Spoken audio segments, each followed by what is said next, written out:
Hola Miguel, ¿cómo estás? ¿Cómo andás? Hola Gustavito, ¿cómo estás?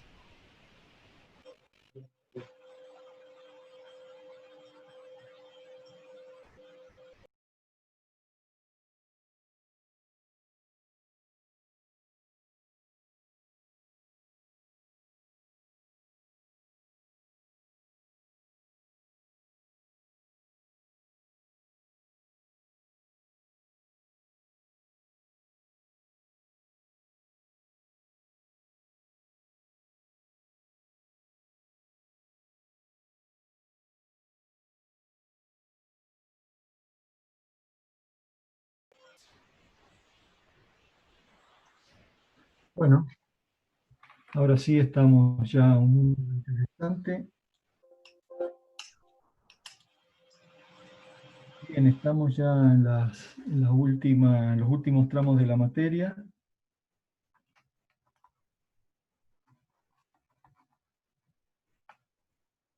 Así que hoy día vamos a ver, de acuerdo a lo que estaba programado en la semana número 11. Si ustedes han entrado a la página, ya hemos cargado la semana número 12, que sería la última semana. ¿Mm? Este, de aquí a la semana siguiente ya sería, yo diría, la última actividad. Por lo tanto, el día eh, martes próximo, que estaríamos ya el 16, sería la última clase, al menos para tratar contenidos relacionados con la materia. A pesar de la situación que nos ha tocado vivir a todos, y a pesar de que hemos podido llevar adelante las clases con esta modalidad, que evidentemente no es lo mismo que eh, hacerlo de manera presencial. Seguro que ustedes también tendrán su opinión al respecto. Hay muchas cosas que quizás uno las explica distinta de manera presencial a cuando utiliza esta modalidad. Pero bueno, hemos logrado por lo menos tratar todos los temas que están incluidos en la materia. Eh, y hemos podido por lo menos realizar todos los trabajos prácticos, o vamos a poder realizar todos los trabajos prácticos. Hoy realizamos uno y la clase que viene realizaremos el último trabajo práctico. Nos quedó solamente una actividad, que es el uso de software para, para la determinación de esfuerzos internos. Para eso nosotros vamos a desarrollar una clase que va a ser precisamente, que no es obligatoria, porque bueno, esos contenidos en realidad es un contenido adicional que nosotros le dábamos a ustedes, y lo vamos a desarrollar al martes siguiente, o sea, el martes 23, en el mismo horario de clases. Va a ser una clase cortita, donde vamos a ver aquellos que estén interesados. Repito, no es necesario, no es obligatoria la clase. En el transcurso de la semana siguiente nosotros le vamos a ofrecer un pequeño software que lo vamos a subir a la página, para que, si ustedes quieren, lo pueden descargar y cargarlos en su máquina, y nosotros enseñarles un poquito cómo utilizar estas herramientas para poder determinar esfuerzos internos. Repito, la clase no es obligatoria, va a ser optativa y voluntaria. No vamos a pedir de que lo hagan, porque inclusive esa semana ya hay mesas de examen, está el primer turno de mesa de exámenes. De hecho, nosotros en la mañana estamos atendiendo la mesa de esta materia por esta modalidad. Así que bueno, eso lo vamos a informar en todo caso como una actividad adicional después de la semana 12. Eso es lo que les quería avisar. Respecto a la actividad de hoy día, ya está cargado todo en la semana 11. Allí ustedes pueden ver primero qué es lo que vamos a hacer, o qué es lo que hicimos en la semana 11, y qué es lo que vamos a hacer hoy día. En la semana 12 está cargado también lo que vamos a hacer desde mañana hasta el martes próximo, desde los cuales, por supuesto, está comprendido el desarrollo del tema y además vamos a evaluar si hay algún estudiante que haya quedado con la necesidad de rendir que nos esté debiendo alguna evaluación. La vamos a tomar entonces el martes 16. Si bien nosotros le llamamos global, generalmente repetimos la evaluación que el estudiante adeuda o que por X motivo no haya podido rendir o le haya ido. Podrán acceder a esa evaluación aquellos estudiantes que de las 2 evaluaciones no hayan aprobado una de ellas. No hayan aprobado una de ellas. Entonces, si por cualquier motivo, tanto en la primera instancia como en la segunda instancia, no pudieron aprobarla, la rendirán nuevamente. A ese le vamos a llamar nosotros global, aunque le vamos a dar un tema relacionado con la evaluación que están adeudando. Bueno, ¿alguna pregunta sobre lo que acabo de los mensajes, digamos, que acabo de anunciarles? Pueden abrir sus micrófonos y preguntar y consultar antes de empezar entonces con el tema. Queda, por supuesto, el tema de la carpeta. No sé si ustedes están informados, creería que sí. Nosotros no es necesario cerrar el semestre ahora, lo podemos cerrar más adelante, pero nosotros lo vamos a tratar de hacer lo más rápido que se pueda para que ustedes no se les dilate las actividades para otro momento. Es decir, queremos terminar con estas actividades.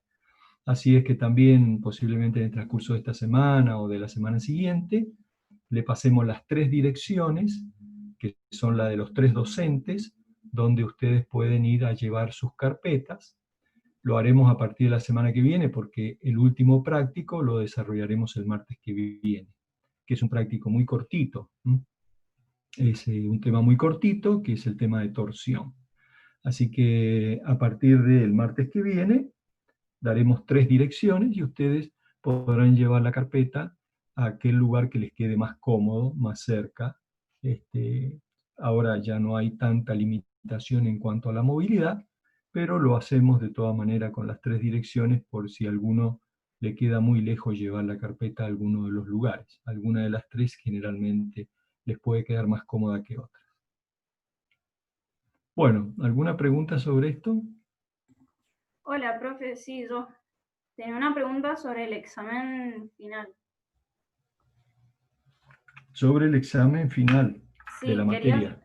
Sí, quería saber cuándo íbamos a tener las regularidades para poder ocuparlas, o sea, si vamos a poder ocupar las primeras mesas.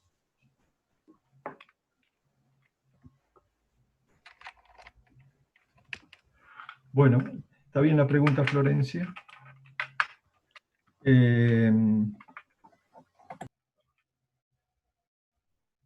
Voy a poner el audífono, perdón. Secretaría Académica de la Facultad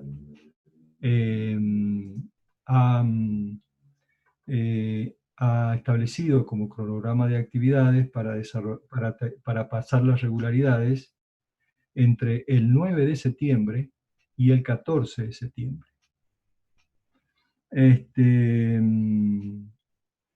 No obstante ello, nosotros no queremos llegar a esa fecha, precisamente para que ustedes no pierdan, llamémosle así, turnos de examen. Si bien difícilmente lleguemos al turno del 20 y tanto de junio, porque las mesas están empiezan el 20, el lunes 22, ¿no? Pero hay que ver cuándo llevan el feriado del 20 de junio. Pero bueno, esa semana hay mesas entre el 22 y el 26, o entre el 23 y, y esa semana, ¿ah? Así que ese turno no vamos a llegar. Yo creo que difícilmente lleguemos, Florencia, pero nosotros esa semana sí queremos, si ustedes nos traen la carpeta, en la semana después del 16, si ustedes nos traen la carpeta después del 16, nosotros trataremos esa semana de elevar las regularidades. De tal manera que si bien no aprovechamos, no sé si eso responde a su pregunta. Sí, eso tenía duda, gracias. Y también quería preguntarle, estuve leyendo también cómo hacer la metodología de examen y tenía dudas sobre la parte teórica, que leí que iban a hacer como multiple choice, ¿puede ser? Eh, La parte eh, teórica, sí, o son temas que tenemos que desarrollar. sí, la modalidad que está cargada en la página es la que hemos utilizado en los exámenes anteriores, y en realidad si por ahí podemos producir algún pequeño ajuste, pero en verdad, en términos generales, el examen va a ser con esa modalidad. El examen final tiene una primera instancia tienen que resolver un ejercicio, y pasada esa instancia tienen que resolver un cuestionario de 15 preguntas en un tiempo determinado. Así que las preguntas son de toda es abierto, ¿no? Esa es otra de las dificultades que tiene, digamos, este tipo de exámenes, porque en presencial ustedes sacan una unidad temática y nosotros el primer tema lo preguntamos en función de la unidad temática que ustedes eligen. Acá las preguntas van a ser relacionadas con toda la materia. Y la materia en realidad, las preguntas son a veces con múltiple elección, o bien con un sí o con un no. Tampoco es tan grave porque tienen que contestar de las 15 preguntas 9 para pasar, ¿no? Así que no creo que sea tan problemático esa situación. Pero en términos generales, si usted bajó el protocolo, que está abierto para todos los estudiantes, está el protocolo de cómo va a ser el examen final, y más o menos ese es el formato que hemos estado desarrollando. Y bueno, hasta ahora nos ha dado resultados, no hemos tenido ningún problema. Lo hemos aplicado en petróleo y en industrial y no hemos tenido ningún problema. No sé si Profe, y eso... al final de la metodología decía que tomaban un coloquio virtual. ¿Eso qué sería? Hacernos una pregunta de algún tema teórico que dimos en las preguntas o de cualquier tema. Generalmente cuando usted llegó a esa instancia es porque ya ha pasado con éxito las dos primeras instancias. Por lo tanto, generalmente en ese coloquio lo que nosotros hacemos es un poquito que usted confirme o rectifique algunas respuestas mal respondidas, valga la redundancia, o bien en el ejercicio o bien en las preguntas, en el cuestionario, porque evidentemente hay siempre algunos errores. Entonces, bueno, discutimos esos errores para ver si usted lo tiene claro, y si lo tiene claro, bueno, generalmente se aprueba al estudiante, salvo que el error sea muy grave, pero si el error es muy grave no pasa el cuestionario, ¿no? Es raro eso. Bien, Pero y otra pregunta más sobre la carpeta. ¿En el examen tenemos que tener la carpeta o no hace falta? Digamos, no hay que mostrarla, no, no la no, piden, ¿no? no, en el examen no lo vamos a mostrar. Ustedes están en su casa, así que el, el- el examen, yo le diría escrito, tanto las cuestionarios como, como los ejercicios, ustedes pueden tener todo el material a mano para poder rendir.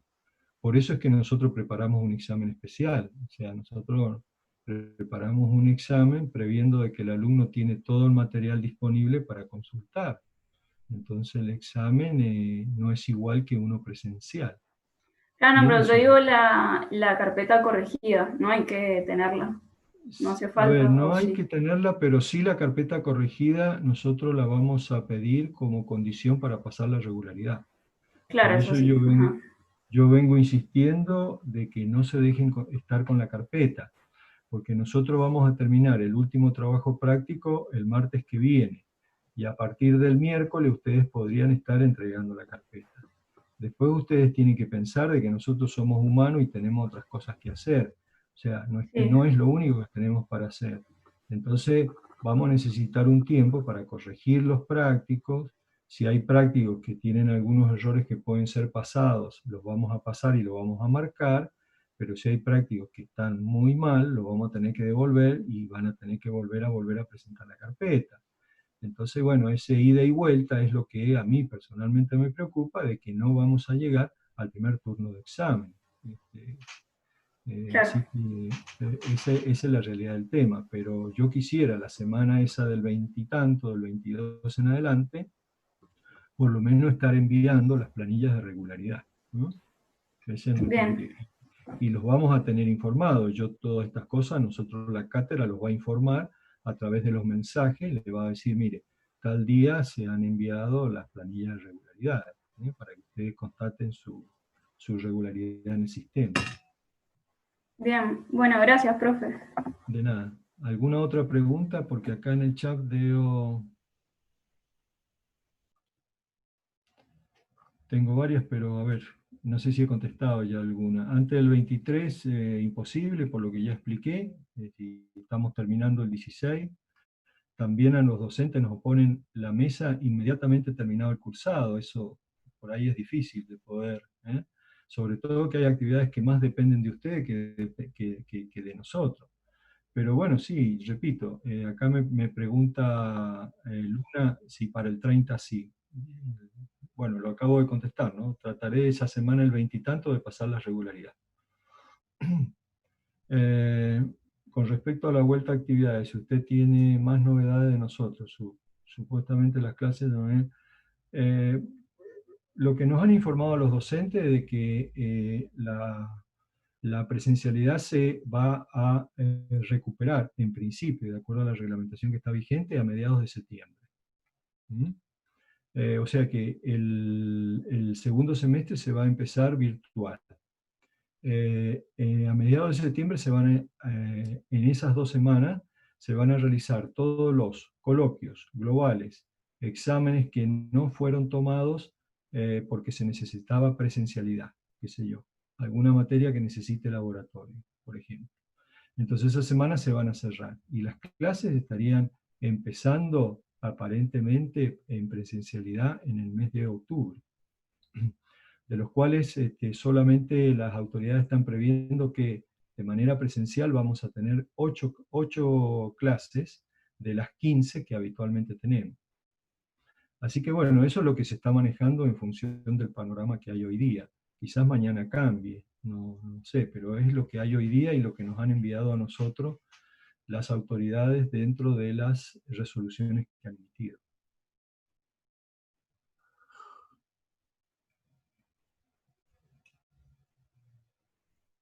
La carpeta López, Agustina, la carpeta ya dije que es una carpeta por grupo, ¿eh? Nosotros tenemos registrados los grupos, salvo que haya algún estudiante que por X motivo haya cambiado, voy a pedir de que la carpeta venga en la carátula con el grupo para que nosotros verifiquemos si era el grupo que ustedes nos pasaron o se modificó. Bueno, posiblemente se haya modificado. Esta situación ha obligado a muchos estudiantes a cambiar su proyecto de vida. Entonces puede ser de que haya alguno que se haya bajado y que haya decidido no cursarla ahora y cursarla el año que viene, etc. Así que repito, es una por grupo. Si los integrantes del grupo han aprobado las 2 evaluaciones y la carpeta está aprobada, se le pasa la regularidad a todos los integrantes del grupo.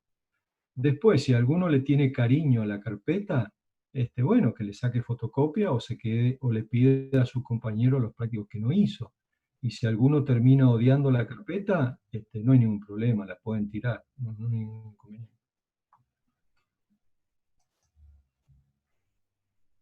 ¿Alguna otra pregunta? Lo dije de manera capciosa. Yo siempre digo que hay cosas que a veces hay que guardarla porque en la vida profesional después les va a servir. Bueno. Ok, todavía tenemos una semana para caminar juntos, así que no se preocupen, no termina hoy día el mundo, ¿ah? ¿Está bien? Bueno, vamos a empezar con la clase de hoy día. Ustedes deben haber hecho una lectura previa de eso. Yo voy a destacar los aspectos más importantes del tema para después pasar al trabajo práctico.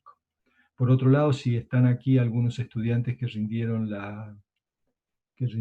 el recuperatorio hoy día, bueno, el ingeniero Gustavo Chiachini está corrigiéndolos, así que en los próximos días tendrán los resultados de eso. Así que también estamos al día nosotros con esa actividad. No estamos atrasados, no debemos cosas. Así que por lo pronto entonces yo voy a compartir la pantalla para pasar el archivito del tema de hoy día.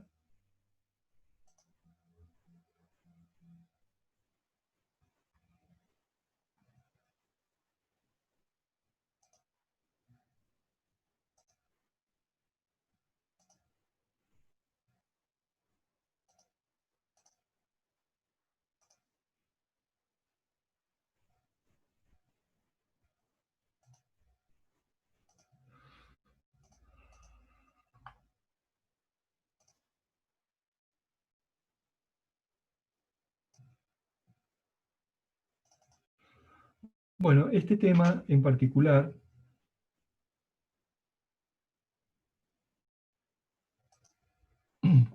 este tema en particular habla sobre elementos verticales, que habitualmente llamamos columnas. Y le prestamos mucha atención porque la falla de una columna, como muestra, por ejemplo, la fotografía que está ubicada a la derecha de la diapositiva, produce o provoca prácticamente el colapso de la estructura. Nosotros vamos a ver dos temas, básicamente hoy rápidamente. Cuando la columna es muy esbelta, por lo tanto tiene problemas de que, fíjense, tiene este dibujito del puente con una columna fallada, tiene problemas de que tiene una flexión lateral. Ese concepto se llama el título de la unidad temática, que es inestabilidad elástica. Precisamente tiene esta flexión lateral. Entonces, para que esto no ocurra, vamos a ver realmente cómo se trabaja. Y el otro efecto es de que, en general, no hemos visto qué pasa cuando un elemento estructural no solamente tiene esfuerzos axiales, sino también tiene momentos. Entonces, vamos a ver cómo dimensionamos o cómo le damos una sección cuando la columna no solamente tiene carga axial, sino tiene momento. Ahora, la columna es un elemento utilizado muy frecuentemente, y como yo les decía, fíjense que la falla de una columna evidentemente produce el colapso total de la estructura. Si fallara, por ejemplo, una viga, porque ustedes, no sé, nos equivocamos, por ahí uno discute con el estudiante, pero resulta que los esfuerzos internos están bien y el dimensionamiento está mal. Bueno, evidentemente está mal, porque no puede haber una cosa bien hecha y la otra mal, porque pasa esto, la estructura falla. Y nuestra profesión, inclusive la de ustedes, son profesiones de riesgo para la sociedad. Así que tenemos que ser muy cuidadosos cuando nosotros tomamos ciertas decisiones. Entonces, la columna, repito, por distintos motivos, puede deformarse, como está indicada en el pórtico de la derecha, y ese pórtico, fíjense que la carga está viajando, la carga, el esfuerzo axial que ustedes saben determinar, está viajando por una sección distinta a donde reacciona la columna, porque realmente la columna reacciona en el punto donde está vinculada. Entonces allí hay una excentricidad entre la carga y la reacción que produce un momento.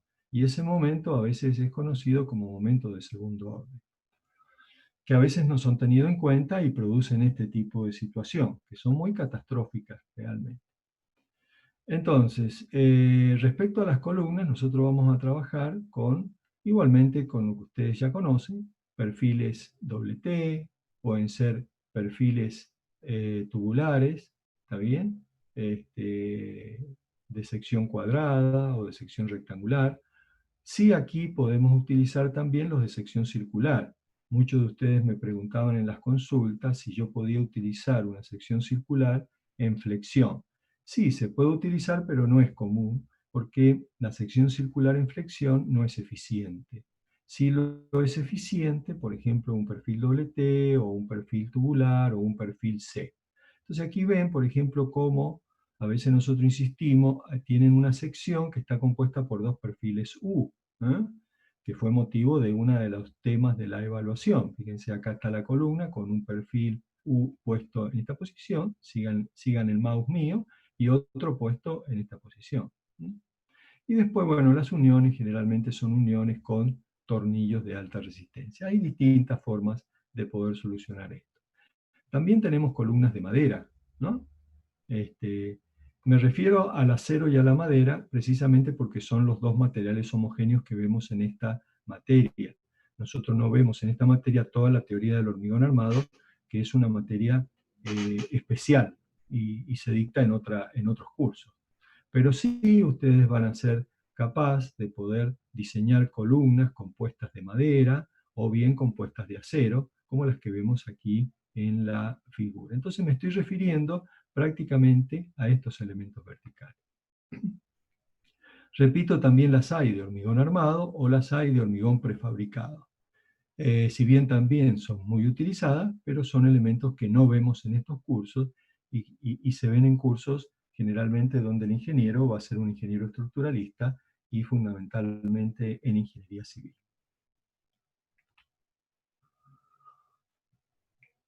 Bueno, este es el ejemplito que ya está en el apunte, que ustedes deben haber leído. Entonces, ¿cuál es el problema? El problema es que cuando la columna es muy esbelta, ¿no es cierto?, y se le aplica una carga vertical, fíjense que esta carga vertical, que de alguna manera podría representar la condición de vínculo, el esfuerzo interno que ustedes han calculado viaja por la línea curva. Entonces produce un momento adicional que es la carga por la deflexión, llamada en este caso flecha, como lo que aprendieron a calcular la clase pasada en flexión, flecha. Entonces aparece un momento adicional. Ese momento adicional es el que es generalmente dañino y puede provocar el daño o el colapso de la estructura. Este problema fue estudiado hace muchos años por Euler. Euler lo expresó a través de una ecuación diferencial, en el cual esta ecuación diferencial es el módulo elástico por el momento de inercia por la derivada segunda de y respecto de x es igual al momento. ¿Está bien? Ahora, ¿qué es lo que es esta función y? Bien, esta función y no es otra cosa que la función de la deformada. ¿Está bien? La función de la deformada. Que ustedes ya lo vieron cuando vieron la unidad temática anterior. En este caso, nosotros, ¿cuál es el caso? Acá el momento que aparece en la ecuación de Euler, o en la ecuación de la línea elástica, se iguala momento interno al momento externo. Este que está aquí, el momento interior, es el EI derivada segunda de I respecto a X, y el momento exterior está dado por P por I, que es precisamente este momento que vimos en la figura anterior. Entonces, bueno, trabajando con esa expresión, etcétera, etcétera, se llega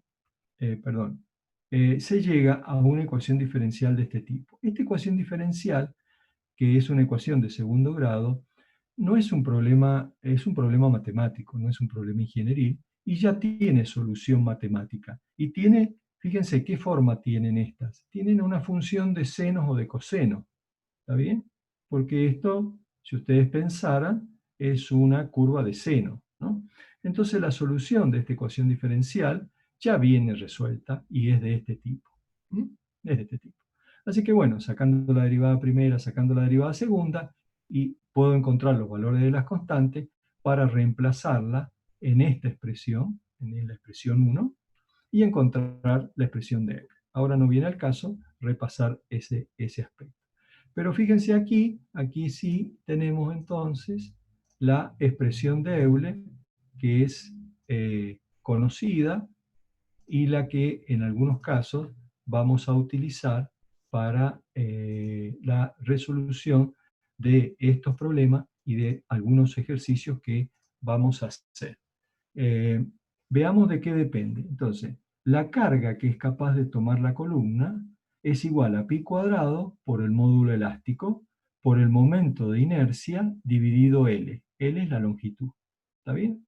Entonces, fíjense, pi cuadrado es una constante, E es el módulo elástico. Bueno, no es lo mismo tener madera que tener acero. Es decir, la madera tiene un módulo elástico, el acero tiene otro módulo elástico. Por otro lado, aquí lo voy a agrandar un poquito.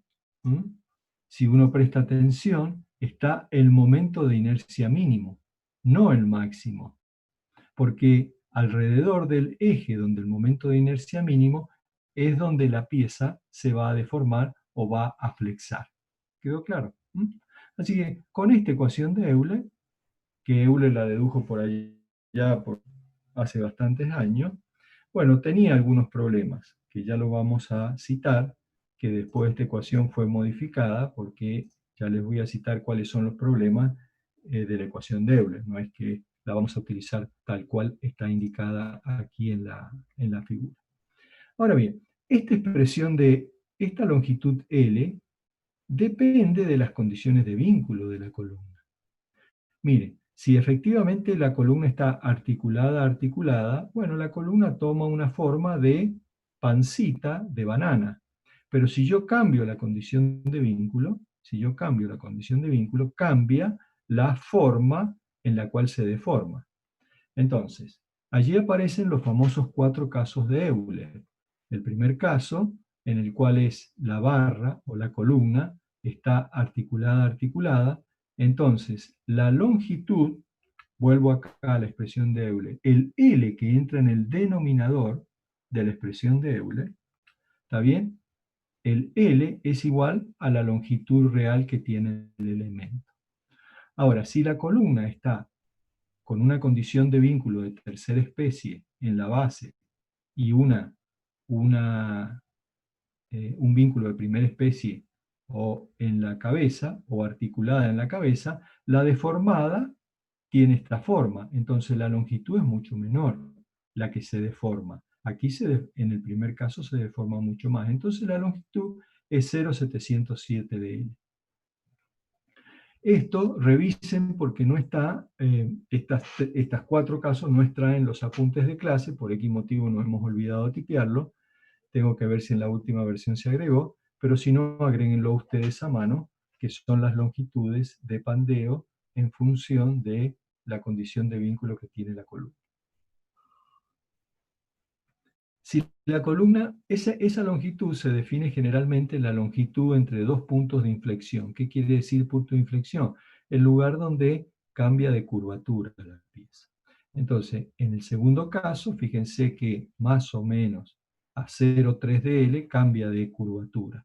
Pasa de una curvatura cóncava a una curvatura convexa. Si el elemento está empotrado y empotrado, es decir, un vínculo de tercera especie en la cabeza y tercera especie en el pie, bueno, la longitud se reduce a la mitad. Y si el elemento está solamente empotrado, que es muy común, por ejemplo, columnas de naves industriales, ¿no? Que algunas fotos, por ejemplo, a ver si veo algunas aquí, vuelvo a esta foto, por ejemplo, estas columnas, a lo mejor aquí arriba tiene, o esta columna, está suelta, a nivel de capitel en una de las direcciones. Por lo tanto, está empotrada y libre arriba. Es muy común generalmente para naves industriales. Entonces, en ese caso, el L sub K es 2 veces la altura del elemento. Entonces, la expresión de Euler, ¿qué me permite a mí determinar? Bueno, como yo lo tengo en función del momento de inercia, yo puedo despejar aquí el momento de inercia y ver cuál es el momento de inercia que yo necesito. Aquí lo voy a poner aquí. El momento de inercia que yo necesito para soportar la carga axial a la cual está solicitada la columna. Ahora bien, ¿cuál fue el problema de la expresión de Euler? Haciendo una revisión crítica de la ecuación de Euler, ¿no? Primero, si bien está el momento de inercia, la sección puede tener un momento de inercia suficiente, pero puede tener un área que no sea suficiente. Fíjense que en la ecuación no está el área. ¿Eh? Y eso no es, a ver, no le vamos a echar la culpa a Euler. Lo que pasó es que Euler, por allá por 1800, cuando la dedujo, bueno, a lo mejor no era un problema. Pero entonces, repito este concepto, la pieza puede tener un momento de inercia adecuado, pero puede tener un área que no sea la suficiente y puede colapsar por aplastamiento. Que es lo que está acá, ¿no es cierto? O sea, momento de inercia suficiente, pero el área no sabemos qué pasa, entonces para cuando las esbelteces son pequeñas, la pieza, al no tener el área, la columna, puede fallar por compresión. Y el otro problema que tenemos es que el módulo de elasticidad no es constante. ¿Recuerden el módulo de elasticidad del acero? El módulo de elasticidad del acero va variando en función de la deformación. Por lo tanto, este valor tampoco es constante. Entonces ahí hay algunos parámetros que vamos a tener que corregir en la ecuación de Euler. Entonces, si uno grafica la ecuación de Euler, más o menos la trabaja un poco, puede llegar a una expresión de tensión versus esbeltez. A lambda, esto repito para ustedes, esto se le llama lambda, y se le llama esbeltez, y la esbeltez, que va a ser un parámetro importante para nosotros para el dimensionamiento, es la longitud dividido el radio de giro mínimo. El radio de giro lo aprendimos en características geométricas de las secciones. Y este L que está aquí es alguno de los L's de los casos de Euler. Alguno de los ejes, alguno de los L de los casos de Euler.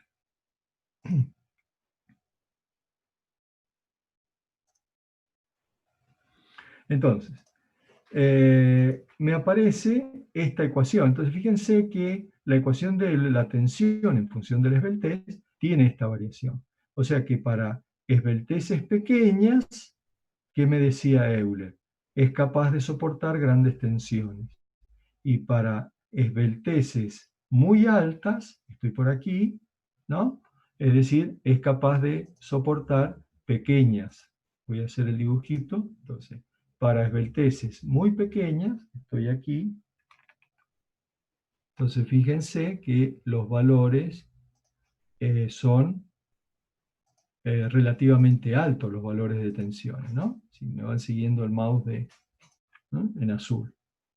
Si ahora efectivamente las esbelteces son altas, estoy por aquí, fíjense que los valores son muy pequeños, los valores de tensiones.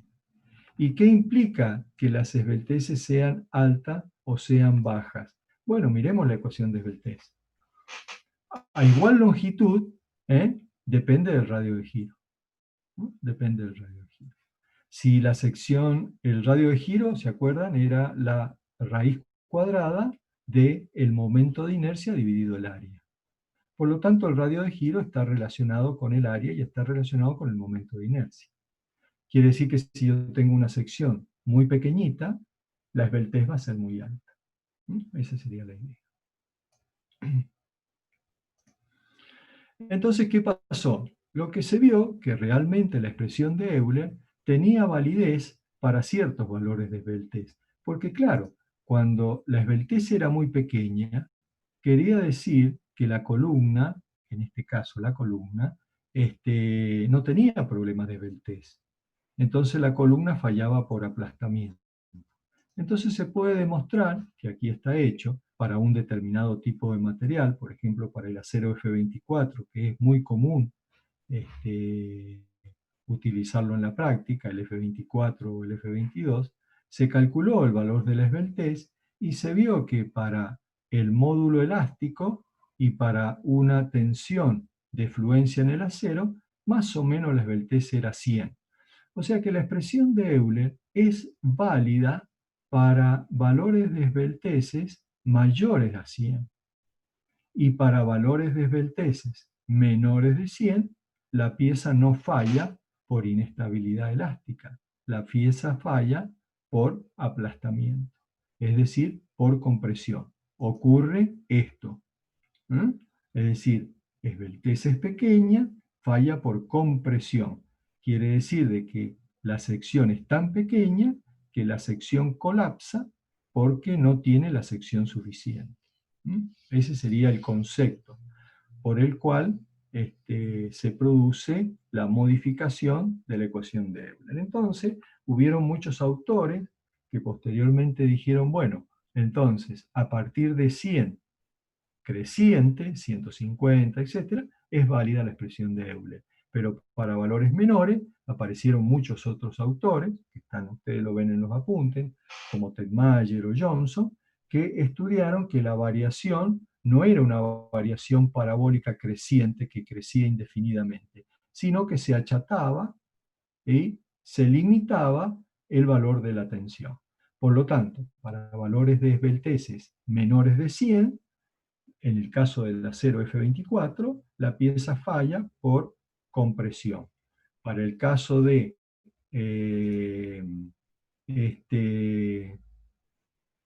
tengo que admitir, ahí está. Para el caso de esbelteces mayores de 100, la pieza falla por inestabilidad elástica. Digo 100 para el acero F24, pero para la madera tendrá otro lambda límite y para otro tipo de acero tendrá otra esbeltez límite. Bueno, ahí están sacados los valores de Tegmayer. Esto ahora no es necesario que nos detengamos. Me interesa ver la ecuación. Entonces, ¿cómo tenemos en cuenta todo esto para el dimensionamiento? Que son los ejercicios que vamos a ver en el trabajo práctico número 11.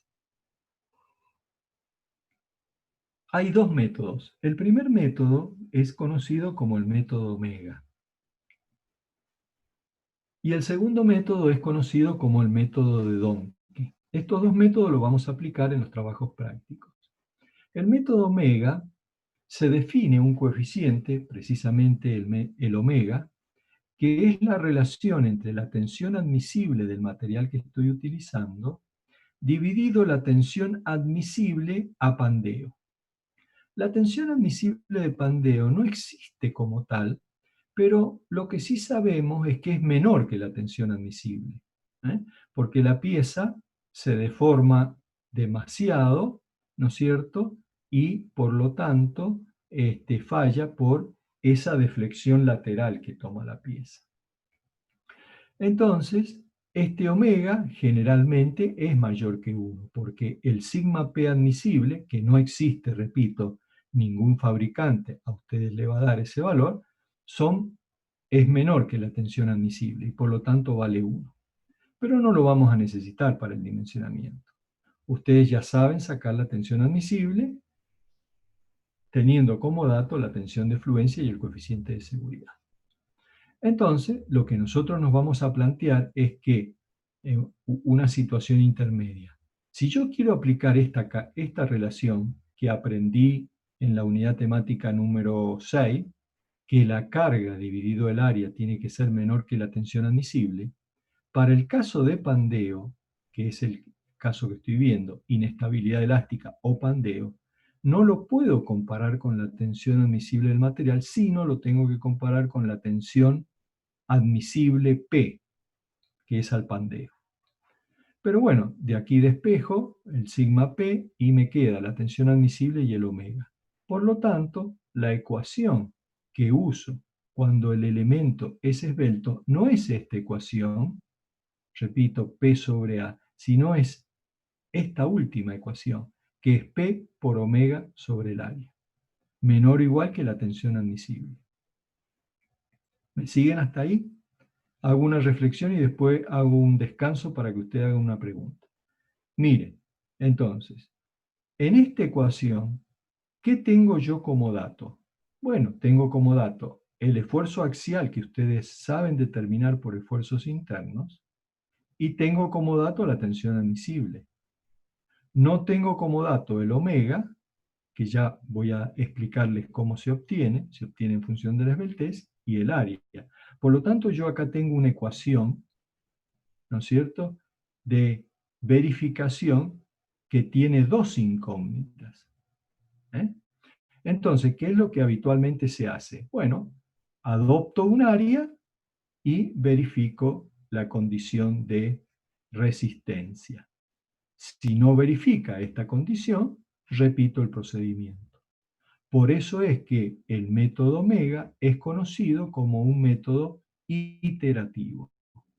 Lo tengo que hacer tantas veces sea necesario, hasta tanto la ecuación quede verificada. Voy a hacer un pequeño descanso ahí para que ustedes hagan algunas preguntas, si es que hay algunas preguntas.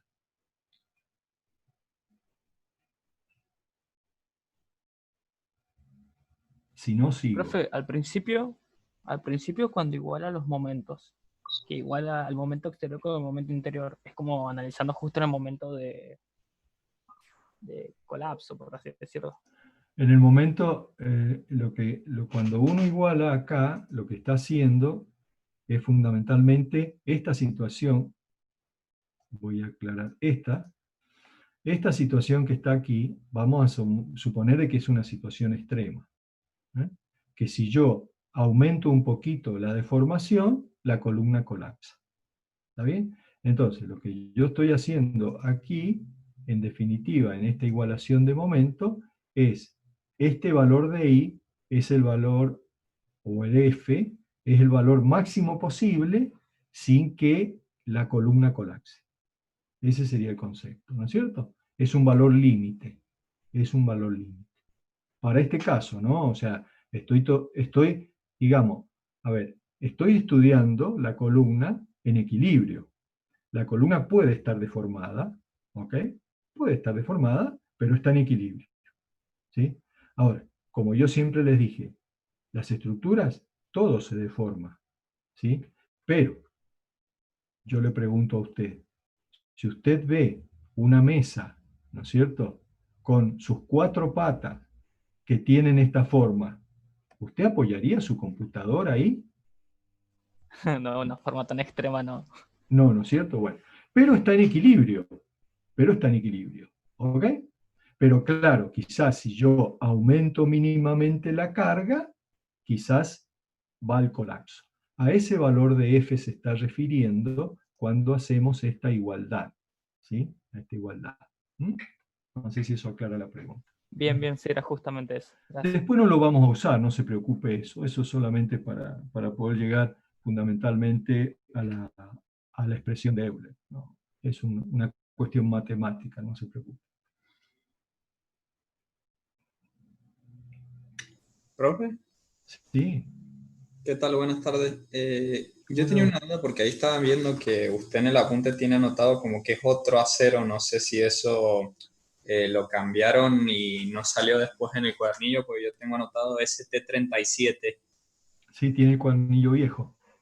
Ah, bien. Entonces, Nosotros, lo que pasa, le explico, no tiene, el ST37 equivale al F24, lo que pasa es que comercialmente después cambió.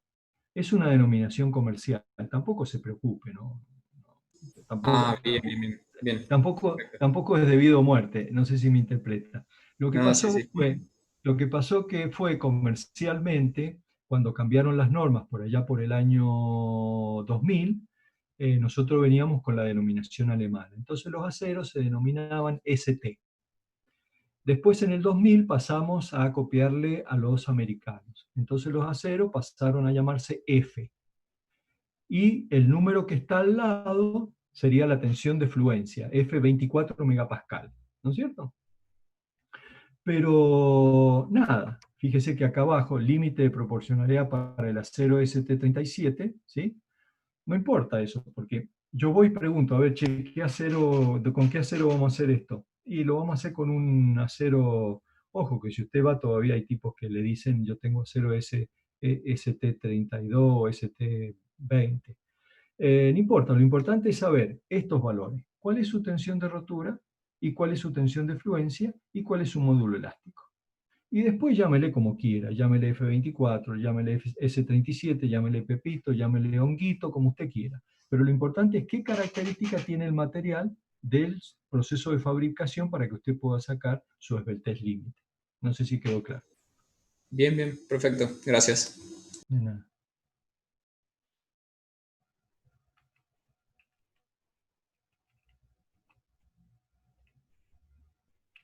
Bien, y el segundo método es conocido como método de Doncke. Este primer método que yo les decía, si bien es bueno, tiene la dificultad de que ustedes tienen que hacerlo de manera iterativa.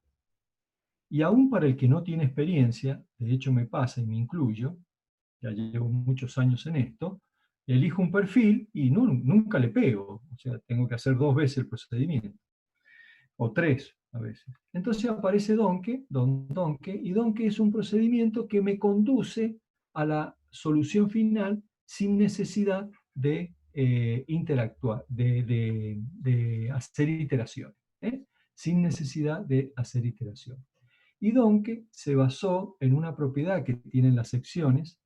De hecho, siempre yo le digo a los estudiantes, los invito a verificarlo. Ustedes, por ejemplo, agarran un perfil cualquiera de la tabla y hacen la relación del área del perfil. Por ejemplo, agarren un IPN 200. Vean qué área tiene y vean qué I mínimo tiene. I mínimo al cuadrado les va a dar un número. Doy un ejemplo, 23.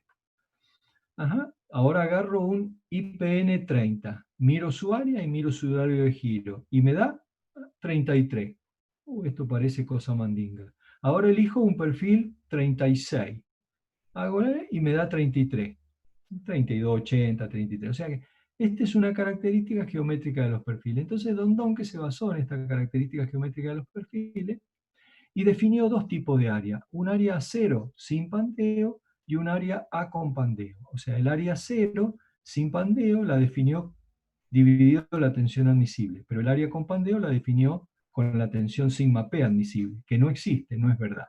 Entonces sacó una relación, ¿no? Sacó una relación donde en vez de incrementar la carga axial, incrementa el área. Fíjense, el área es igual al omega por el área 0. El área es igual al omega por el área 0. Quiere decir de que el área que yo necesito para tomar el efecto de pandeo o de inestabilidad elástica es el área que yo necesitaría para el efecto sin pandeo multiplicado por el coeficiente omega. Ese sería el Doncke. Y después trabajó con las relaciones de estas relaciones que eran constantes de los materiales, y llega a un valor de esbeltez que Doncke le llamó lambda 0. Entonces, lambda 0 es igual a lambda por EMA, donde estos valores, no se preocupen, están tabulados. Y habría que ver entonces cómo utilizar el método de Doncke.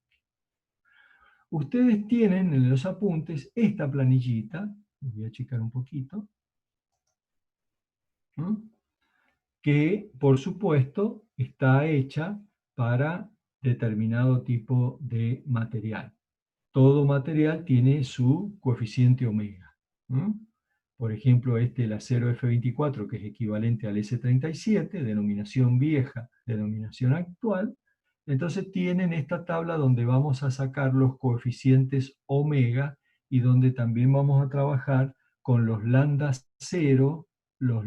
0, estos del método de Doncke.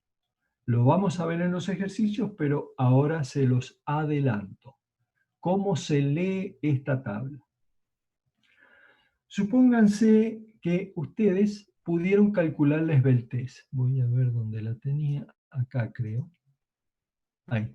Miren, la esbeltez es la longitud dividido el radio de giro mínimo. ¿Ok? La longitud es alguna de estas cuatro, en función de la condición de Vigo. Por lo tanto, la esbeltez yo lo puedo sacar. Entonces, la esbeltez está en la columna celeste de la izquierda. 20, 30, 40, 50. ¿Me siguen? Bien. Y los coeficientes omegas están en el amarillo clarito. Entonces, si el lambda hubiera dado 40, omega es 1,31. ¿Lo ven todos? Sigan esta explicación. Si el lambda me hubiera dado 40, el omega es 1,31. Pero si el lambda me hubiera dado 45, 40, 41, 42, 43, 44, 45, el omega es 1,45. ¿Quedó claro? ¿O lo explico de nuevo? Sí, profe, quedó claro. Ok. Bien, lo vamos a hacer en los ejercicios. Bien, el valor de lambda 0, vuelvo a Don Donque, el valor de lambda 0 es el lambda 0 que sale de la pieza sin pandeo. Ese lambda 0 ya lo vamos a calcular. Este lambda 0 que está acá es el que está acá en la tabla. Entonces, si el lambda 0 se entra por la fila de abajo, por la fila de abajo. Si el lambda 0 me hubiera dado 128, acá está, miren, 128, el omega 0 no es el omega, ya vamos a aplicar el método de Donque, el omega 0 hubiera dado 1,98. Pero si el lambda 0 me hubiera dado 129, bueno, está entre 128 y 130. Yo puedo hacer una interpolación entre 1,98 y 2. O bien, puedo optar el más desfavorable, 2. Porque acuérdense que el lambda 0 es el que me va... Perdón, acá a ver dónde lo vi yo eso. Bueno, no lo tengo acá. El lambda 0 es el que me va a incrementar el área. El que me va a incrementar el área. El omega 0, este que está acá, es el que me va a incrementar el área. Por lo tanto, si adopto el mayor, estoy del lado de la seguridad. Entonces, los lambda 0 se entran por debajo y son valores arbitrarios. Por ejemplo, hay dos tablas, llega hasta 230, después las esbelteces son muy grandes. Por ejemplo, si me da 465, el omega 0 es 6,46. Entonces ustedes tienen que buscar un lambda 0 que sea lo más cerca posible del lambda 0 que a ustedes les ha dado. Cuando hagamos los ejercicios, lo vamos a volver a verificar. O sea que esta tabla les da dos valores a ustedes. Les da los valores omega en función de lambda y les da los valores de omega 0 en función de lambda 0. ¿Quedó claro eso?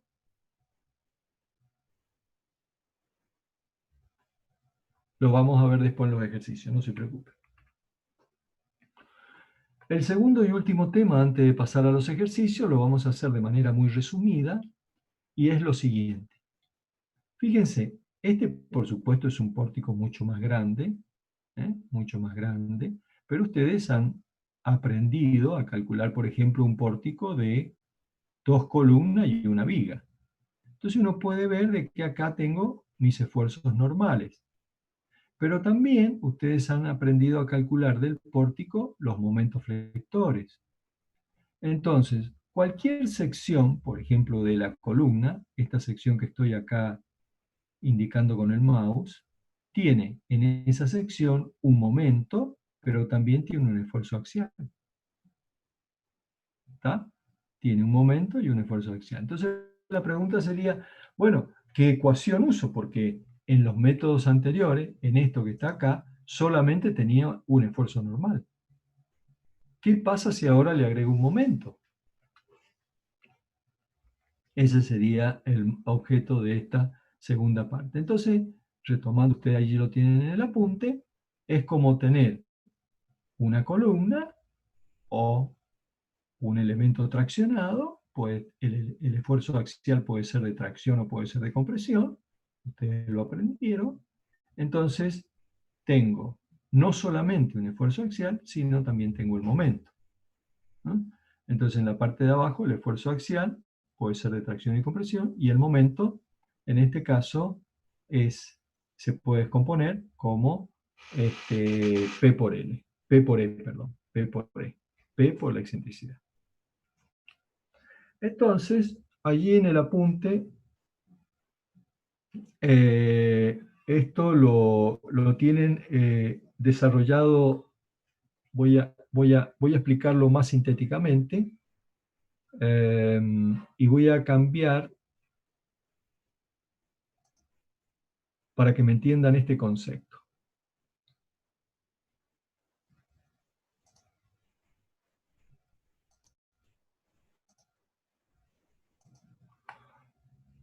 Bueno, vamos a imaginar que, por ejemplo, uno tiene una columna, la voy a poner ahí, ¿no? Y que en esta columna yo tendría, por ejemplo, bueno, esto lo vamos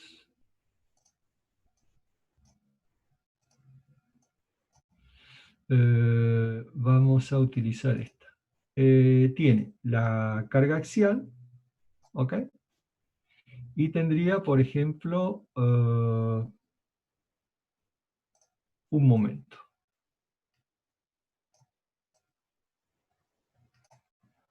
Ok. Me van siguiendo, ¿no? Ustedes, en realidad se los explico por este lado, porque es mucho más simple. Miren, el esfuerzo axial, ¿qué es lo que nos estaría produciendo? Que, por ejemplo, la fibra,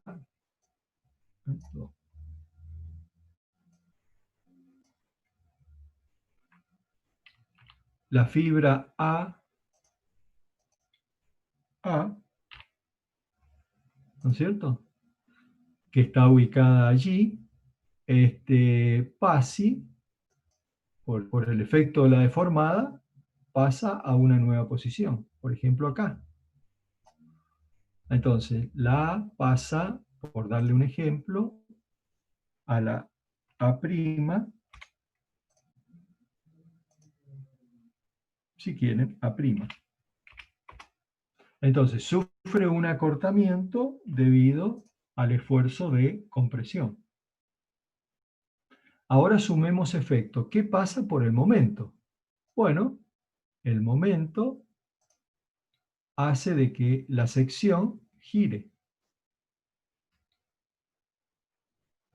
¿Ok? Entonces, esa última, por ejemplo, que la voy a dibujar, a ver, bueno, ahora ya no la puedo dibujar en rojo, pero no importa. Esa última sería la posición final. Entonces, si yo ahora veo las fibras, veo de que hay algunas fibras que se alargan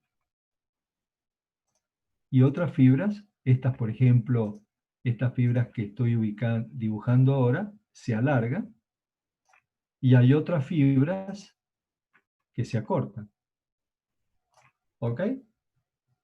Entonces acá tienen superposición de efectos. Primero una compresión y después una rotación. Bien, ahora vamos al diagrama de tensiones. ¿Qué produce la compresión? Bueno, la compresión me produce un diagrama de tensiones que es rectangular, y en este caso, todas esas tensiones, bueno, no me van a hacer todos los dibujitos, pero bueno, ahí está. ¿Cuánto valía esa tensión? La tensión, que ustedes la saben calcular, le voy a poner así, T es igual al normal dividido el área. Está en mayúscula, lo quiero en mayúscula.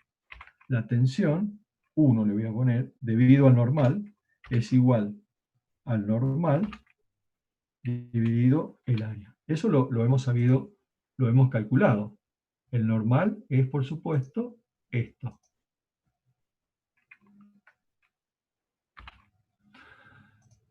Y este sería el momento. Bueno, ¿qué aprendí también de lo que ustedes hemos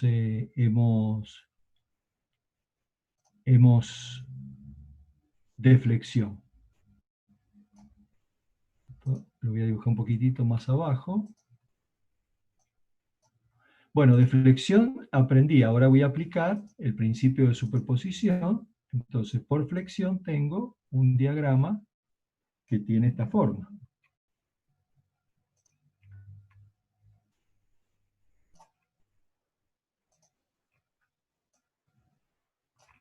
Eso ustedes ya lo saben hacer. ¿Y esta tensión cuánto varía? Entonces, la tensión debida al momento era igual al momento por la distancia a la fibra dividido el momento de inercia referido a eso. Bueno, ¿qué pasa si ahora yo aquí sumo estos dos diagramas? Porque el efecto tengo el normal y el momento. Entonces, aquí voy a sumar estos dos diagramas. Voy a poner una suma. ¿Y qué me da como resultado la suma de estos dos?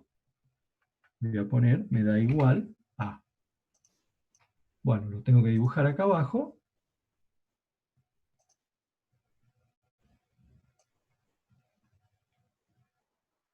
Paciencia, así es la vida. Entonces, imaginarán que es mucho mejor la pizarra, pero bueno, la vida es así. Bueno, entonces, supongamos, ¿este qué signo tiene? Negativo. Este tiene signo negativo. ¿Por qué? Porque es de compresión. ¿Ok? Y este tiene signo positivo y negativo. Por ejemplo, supongamos que este sea positivo y este sea negativo. Tengo que sumar negativo, positivo. Entonces acá me va a dar, dependiendo de la relación entre las cargas que tengo actuando, me va a dar más pequeño o más grande, dependiendo.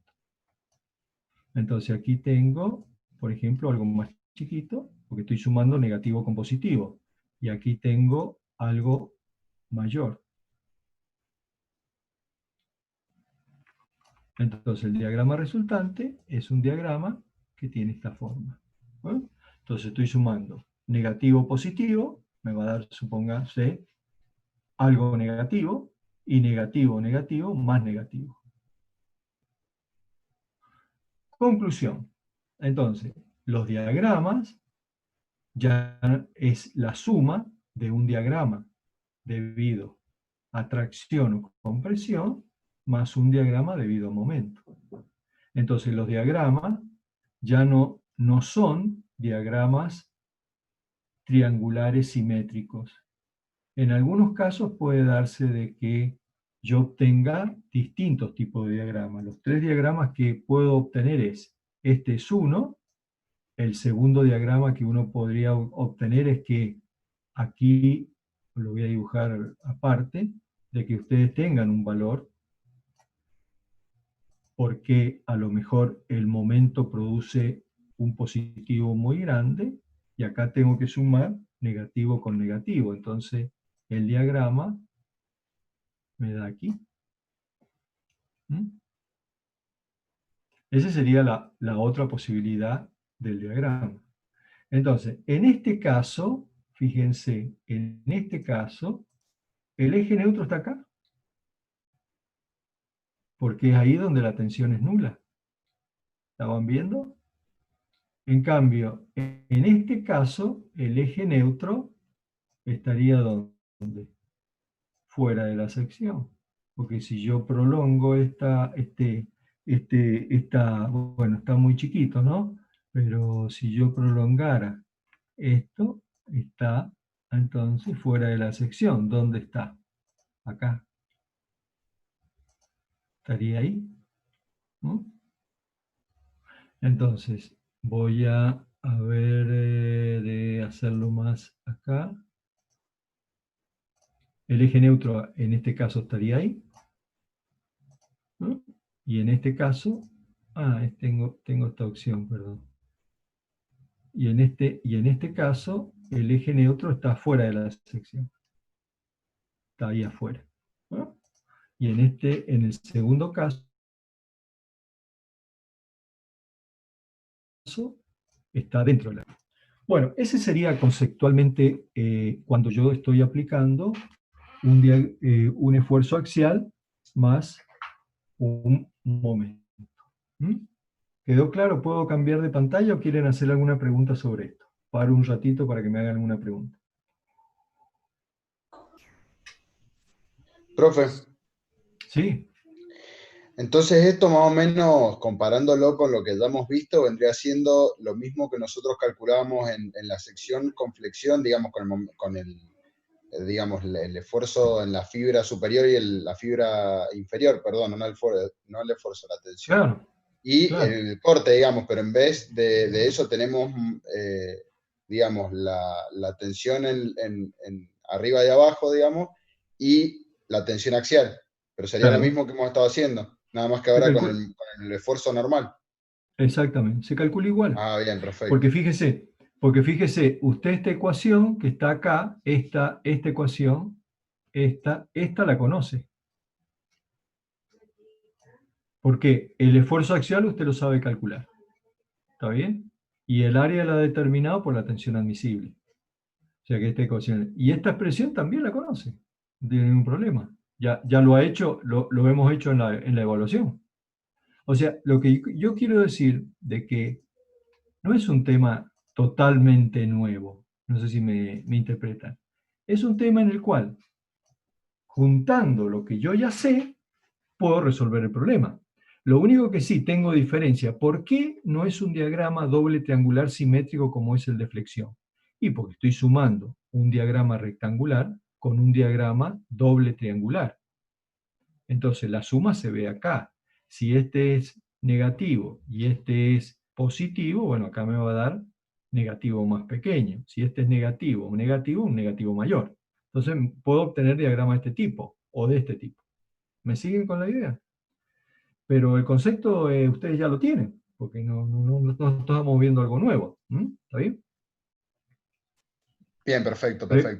Y la razón por la que no, cuando, digamos, hacemos el tema este del cálculo de las tensiones normales y las tensiones tangenciales, que no podemos graficar, o sea, no podemos hacer un diagrama de ambos esfuerzos juntos, es porque no están en la misma dirección. O sea, no, los vectores, digamos, no serían paralelos. Claro, acá todavía no le estamos metiendo el condimento del esfuerzo de corte, ¿no es cierto? Porque en este caso particular que yo les he mostrado en este dibujito, las dos tensiones normales están actuando en la misma dirección. Claro, Entonces, y por eso se puede hacer el diagrama, si no, no se podría hacer, como el caso del claro, corte entonces, si a usted a bien, esto perfecto. ahora le sumamos el condimento del corte, bueno, estaríamos igual. Lo que pasa es que ahora la tensión normal es debida a dos efectos. Al efecto del esfuerzo axial más el efecto del momento. Y el corte, si usted se lo quiere sumar, se lo suma igual que se lo ha sumado, como hemos visto en la evaluación o como hemos visto en el trabajo práctico número 10, no sé si me sigue.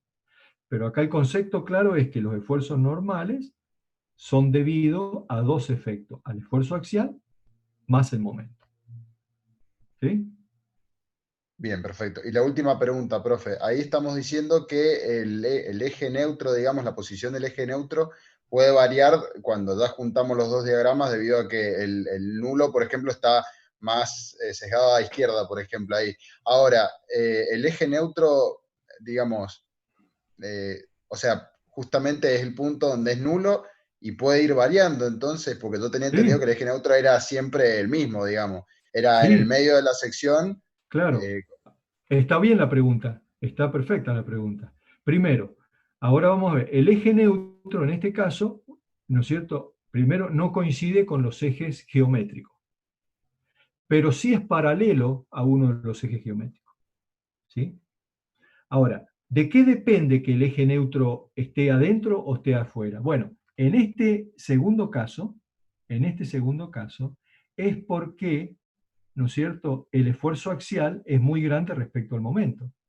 Y en esto es porque el esfuerzo, no, el momento es muy grande respecto al esfuerzo. O sea, depende de la relación de las ordenadas, de las tensiones estas. Cuando usted vaya a sumar menos más o más más. No sé si me sigue con la idea. Usted puede obtener, repito, depende de esto. Si el esfuerzo axial es muy pequeñito, y bueno, usted va a obtener un esfuercito muy pequeñito, que lo va a tener que sumar posiblemente a un diagrama, llamémosle, de flexión, debido a momento, uno de tensiones debido a momento. Obvio. Es que no, ahí está. Mire, esta relación, si usted suma esto ahora, lo voy a buscar un poquitito más abajo, ahí está.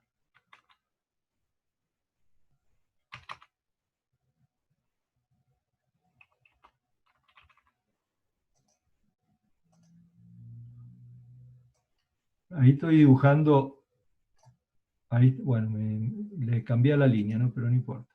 Ahí estoy dibujando un diagrama de tensiones muy grande con respecto a este. Si usted suma esto más esto, le va a dar un diagrama de este tipo. Ahora, si este valor toma un valor mucho mayor,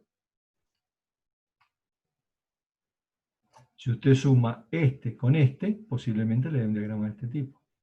¿Me sigue con la idea? Por eso es bien, que perfecto, sí. el eje neutro, repito, el eje neutro en este caso puede estar adentro o fuera de la sección, pero siempre paralelo a uno de los ejes. Paralelo a uno de los ejes. Bien, perfecto, perfecto. Entonces, acá el dibujito que quiero completar es el siguiente para mostrarle lo que está hecho en el apunte.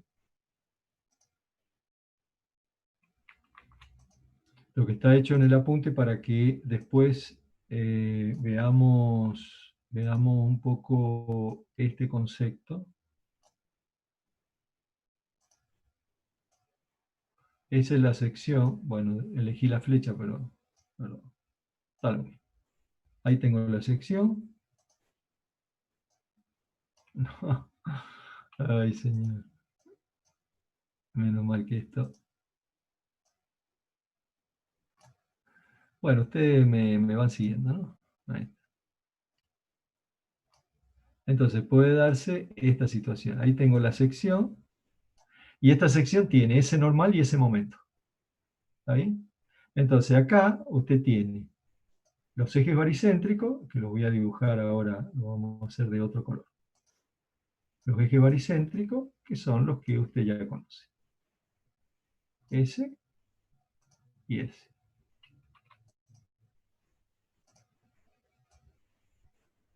¿Sí? Entonces, ahora veamos. El eje neutro, este eje neutro, puede estar cortándole a la sección. Entonces puede estar ahí. Por ejemplo, cortando la sección, está ahí. ¿Se ubica en el dibujo? O sea que esto que estoy acá es como si yo lo estuviera viendo de costado. ¿Sí? Ese es el caso en el cual el eje neutro corta la sección. ¿Es paralelo a uno de los ejes principales de la sección? Sí, claro, es paralelo. Siempre y cuando, repito, el momento esté actuando en esta dirección. ¿Está bien? Y el normal lo tenga actuando ahí. ¿Ok? Ahora, puede darse que si la relación entre esfuerzo axial y momento es, llamémosle, muy distinta, bueno, el eje neutro puede caer afuera. Que no tiene hecho físico, porque estas tensiones que están fuera de la sección no existen como tal. Entonces, ¿qué quiere decir? Que acá la sección está solicitada toda a tracción o compresión. En cambio, acá hay parte de la sección que está traccionada y parte de la sección que está comprimida.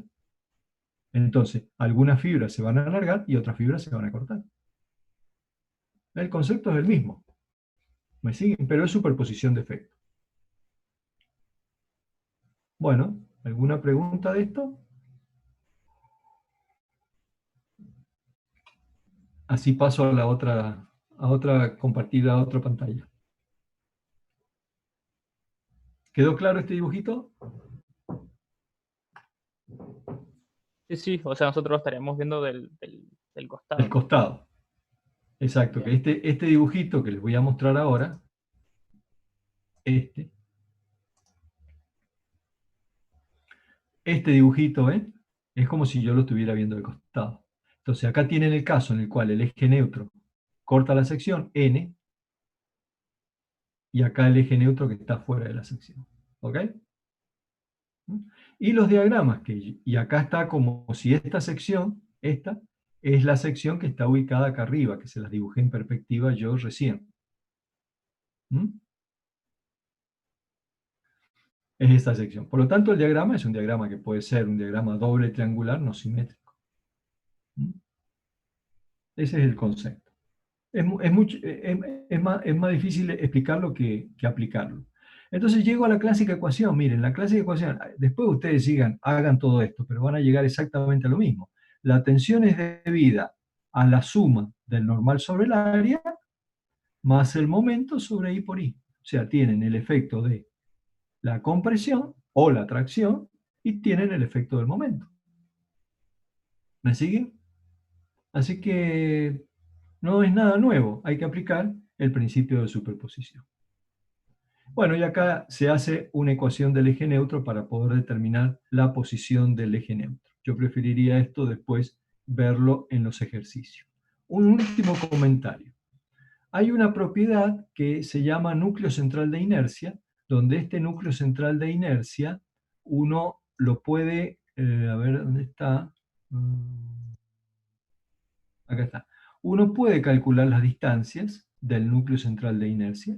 Por lo tanto, el núcleo central de inercia tiene algunas propiedades, que es un rombito en este caso, que tiene tantos lados como la sección que estoy analizando. Si la sección tiene 4 lados, el núcleo central de inercia tiene 4 lados. Pero no importa, fíjense, los EI uno los puede calcular y son, por ejemplo, en el caso de la figura, D sobre 6 o B sobre 6. O sea que el rombito queda perfectamente definido. ¿Qué les quería decir? Esperen, esto les quiero decir. Si el centro de presión, ahora voy a explicar qué es lo que es el centro de presión. A ver, insertar cuadro, lo voy a poner aquí. Yo sé que el momento es igual a P por E. ¿Está bien? N le hemos llamado, ¿no? Por E. ¿Qué quiere decir? De que E es igual a M sobre N. Y M sobre N son esfuerzos que ustedes conocen, porque ustedes saben determinar esfuerzos internos. Por lo tanto, E lo saben calcular. Entonces, la distancia que hay desde el baricentro de la sección acá, K es el centro de presión, voy a ir al primer dibujo para que lo veamos aquí, y voy a agrandar esta figura. K es donde cae la fuercita P. Ese es K. ¿Ok? La excentricidad E, ustedes la saben calcular. Es el momento sobre P o sobre N. ¿Ok? Entonces, como el momento y el esfuerzo normal, ustedes lo conocen porque saben determinar esfuerzos internos, entonces podrían determinar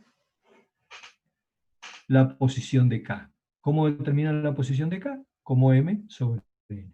Bien, se puede demostrar que si K cae justo en el borde del núcleo central, el diagrama de tensión es un triángulo.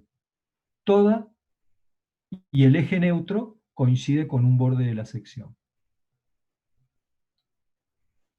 Si el centro de presión cae dentro del núcleo central, el eje neutro está fuera de la sección. Está bien, estos diagramas no existen, ¿eh? Ese diagrama que está acá está dibujado, pero ese diagrama no existe, ¿no? Está fuera de la sección. O sea que, ¿cómo es el diagrama de tensión? Un trapecio. Y finalmente, si el centro de presión cae fuera del núcleo central, ¿está bien? El eje neutro corta la sección. Y obtenemos un diagrama doble triangular, pero no simétrico. ¿Sí? Un doble triangular, pero no simétrico. Entonces esos son los tres casos que se pueden presentar cuando yo tengo flexión y un esfuerzo axial. Bueno, antes de pasar al ejercicio, ¿alguna pregunta? El primer caso era cuando caía en un vértice del rompito, en este caso. Sí, es muy raro eso. Sí, es Usted, bastante justo. claro, es como si usted, viste, hace tiro al blanco, ¿no? Hace tiro al blanco y es un caso muy particular. Es un caso muy particular. Hace tiro al blanco y le pega justo al blanco. De 100 tiros, uno le pegó ahí, qué sé yo. Claro, Pero no, súper principiante. sí, digamos, los dos casos más frecuentes son el B o el C. Digamos, que el diagrama sea trapecial o que el diagrama sea un doble triangular no simétrico, ¿no? ¿Mm? Bueno, veamos los ejercicios, porque ahí se le van a aclarar muchas cosas. Me parece que es mejor ver los ejercicios. Entonces, ahora vamos, no, esto, vamos a ver el ejercicio. Este ejercicio casi lo tienen todo resuelto. Es más, con lo que le hemos resuelto, se llevan todos los ejercicios resueltos. Entonces, es este el trabajo práctico que le hemos llamado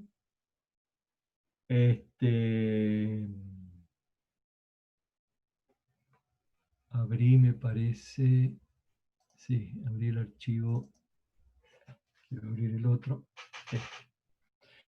Bueno, el trabajo práctico número 11, dimensionamiento, atracción y compresión, y qué pasa cuando tengo momentos más esfuerzo de corte.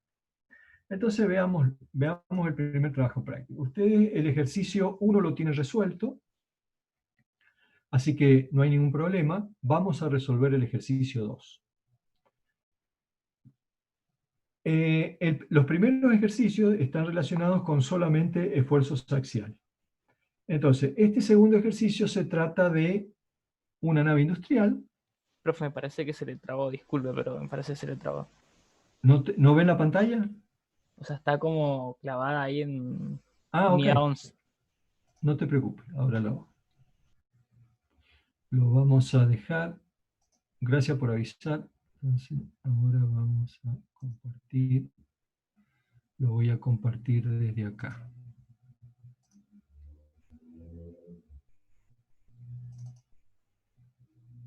¿Ahí lo ven?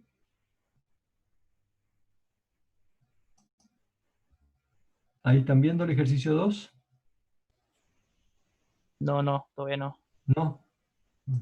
Bueno, entonces voy a cerrar este. Vamos a grabarlo. Y lo vamos a cerrar. Y vamos a abrir el otro. Vamos a hacer el procedimiento.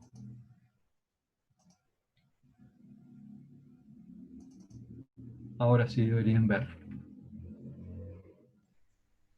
Ahora sí. ¿Ahora sí? Sí, sí. Entonces vean la guía de ustedes. Vamos a resolver el ejercicio número 2.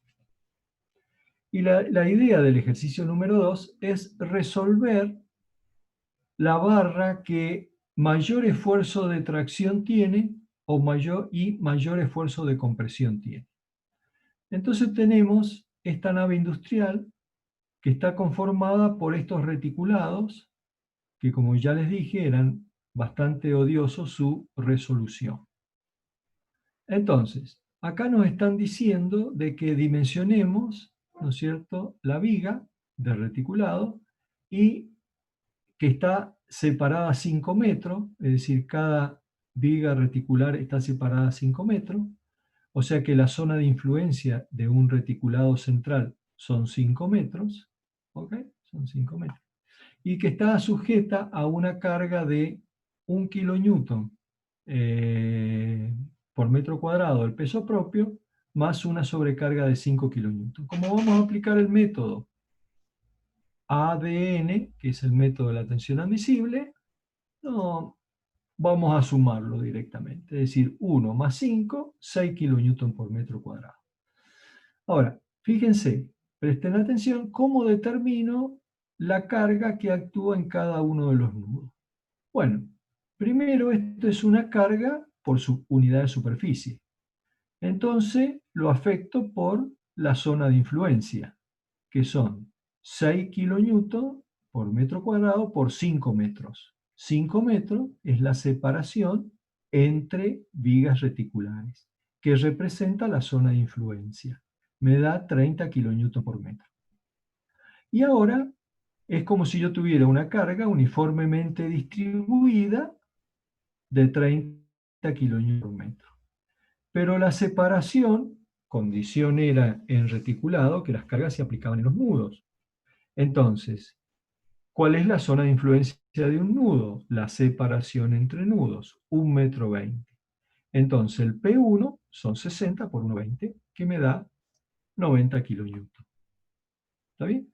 Entonces, el P1 actuando en cada uno de los nudos son 90 kilonewton. En el nudo inicial y en el nudo final será la mitad porque la zona de influencia es 1,20 dividido 2. ¿Entendieron eso? ¿Cómo lo hice? ¿De dónde salió 90? ¿No? Que ya esto ¿Lo lo puede tienen. repetir, profe, desde 30? Ajá, ¿de dónde salió el 60?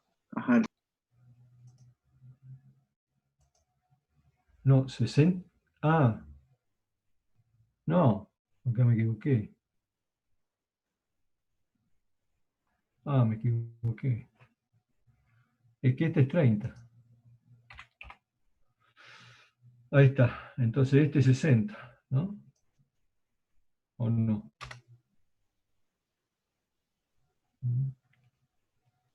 Me equivoqué al pasarlo, porque lo estaba haciendo bien. Menos mal que están atentos. 36 sería, profe. 36. 36. Sí, ok. Entonces, a ver, voy a revisarlo. 6 por 5 está bien, 30. Y 30 por 1,2, 36. ¿Ok? ¿Está? Bien, bien, sí, sí. Bien.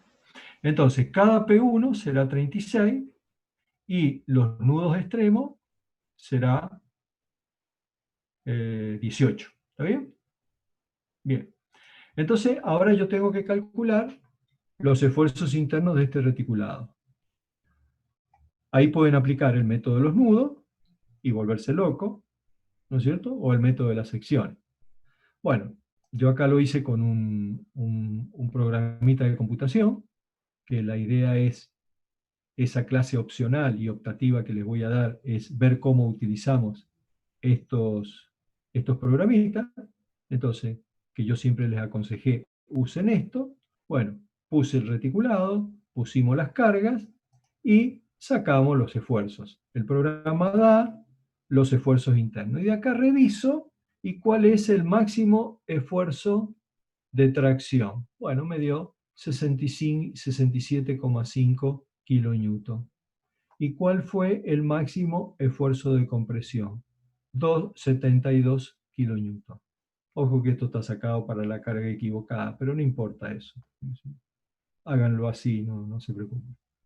Lo que importa es el dimensionamiento. Entonces, ¿cuál es la carga con mayor esfuerzo de tracción? La 4. Bueno, fíjense, la 4 es esta que está acá abajo. ¿No? ¿Y cuál es la barra con mayor esfuerzo de compresión? La 12 y la 13. La 12 y la 13, estas dos barritas que están acá. ¿No? Entonces, de ahí rescato cuál es el máximo esfuerzo de tracción y cuál es el máximo esfuerzo de compresión. Y con esto voy a diseñar el reticulado, esas dos barras, por ahora. El dimensionamiento de tracción es muy fácil. Acá tienen los datos del problema: material a 0F24, tensión de fluencia 240 megapascal, coeficiente de seguridad 1,6, o sea que sacan la tensión admisible. ¿No? Entonces, el dimensionamiento a tracción es el área necesaria, la saco como 675 dividido 15. Entonces, 45 centímetros cuadrados. Como generalmente en estos reticulados el cordón inferior y el cordón superior se adoptan iguales, por una cuestión de fabricación, etc., voy a mirar primero cuánto necesito para el cordón inferior. Y allí voy a aplicar lo que se llama el método Omega. Voy a adoptar como sección una sección cuadrada hueca. ¿Eh?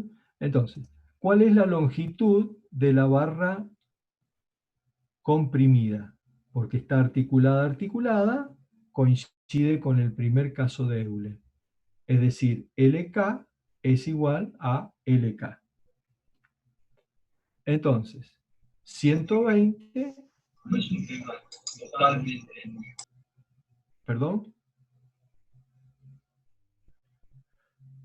Entonces, es 120 dividido el I mínimo. ¿El I mínimo de dónde lo saqué?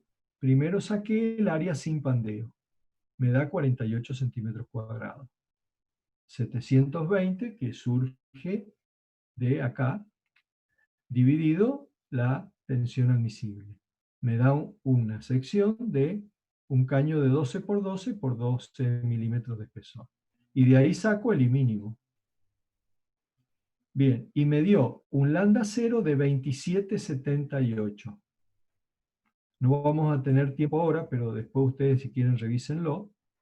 Con el 27,78 entro por la fila inferior y saco el omega 0. Entonces ahora incremento el área, los 48,13 multiplicado por los 1,23. Y me da 59. Y en función de eso elijo una nueva sección que cumpla con estos 59. ¿Está bien? Entonces, en este caso, resultó ser una sección de 200-200 por 8, con una área de 59,79, que es mayor a 59,20. Saco la esbeltez, 120 dividido el radio de giro mínimo, y con la esbeltez entro por la columna de la izquierda. Como yo lo planifiqué esta clase hasta las 19, después si hay duda lo vamos a ver en otro momento. Ahora, después ustedes vean estos resultados, saco el coeficiente omega y me da,